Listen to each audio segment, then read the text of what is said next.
ஒரு சின்ன ஊரு. சுத்தி மூடாப்பனி. நிறைய இலைகள் விழுந்து இருந்துச்சு.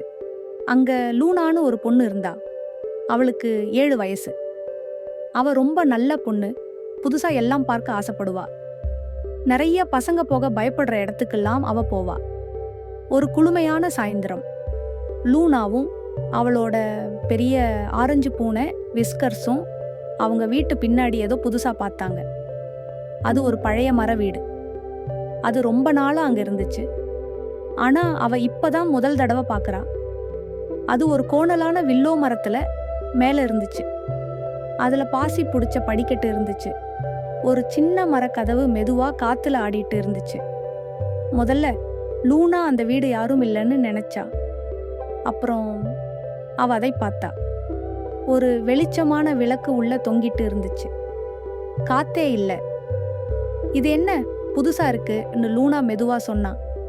அவ மெதுவா ஏணியில ஏறினா. விஸ்கர்ஸ் பயத்துல முணுமுணுத்துட்டு அவ கால் கிட்ட இருந்துச்சு. உள்ள விளக்கு இன்னும் நல்லா வெளிச்சமா இருந்துச்சு. அது பக்கத்துல ஒரு சின்ன நோட்டு இருந்துச்சு. அதுல தூசி இருந்துச்சு. அது பழைய நோட்டு. அவ அதை திறந்தா.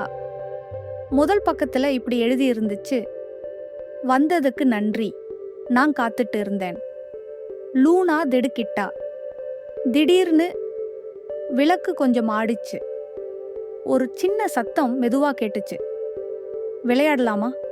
ஒரு பேய், ஆனா பயமுறுத்தாத பேய். அது ஃபின்னு ஒரு பையன். அவன் நல்ல பேய். அவன் ரொம்ப முன்னாடி லூனா வீட்டில் இருந்தான். அந்த மர வீட்டை அவனே கட்டினான். ஆனா அவன் கண்ணுக்கு தெரியாம போனதுல இருந்து யாரும் அவனை பார்க்க வரல. லூனா சிரிச்சா. எனக்கு விளையாட ரொம்ப பிடிக்கும். உடனே விளக்கு வெளிச்சம் நல்லா மஞ்சளா மாறிச்சு. மர வீடு சிரிப்பால நிறைஞ்சுது. இனி பயமா இல்ல, ஆனா ரொம்ப இதமா இருந்துச்சு. அந்த நாள்ல இருந்து லூனாவுக்கு ஒரு நண்பன் வேணும்னா அவ அந்த மர வீட்டுக்கு ஏறி போவா. அங்க லாந்தர் எப்பவும் வெளிச்சமா இருக்கும். ஃபீனு நல்ல பேய் அவளுக்காக காத்துட்டு இருப்பான்.